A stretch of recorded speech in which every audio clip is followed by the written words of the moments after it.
Cara ampuh obati batuk dan obati susah pernafasan. Pertama, pilih 3 batang tanaman lengkuas yang masih muda. Lalu kita potong semua daunnya. Potong juga ujungnya seperti ini.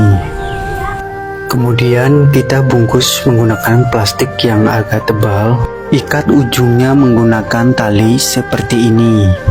Kemudian kita cari batu untuk dijadikan pemberat. Tujuan kita di sini adalah mau mengambil air dari batang lengkuas. Cara ini dilakukan pada sore hari menjelang malam. Sekitar jam 6 pagi kita ambil airnya. Minumlah air tersebut ketika Anda sedang batuk atau alami susah pernafasan.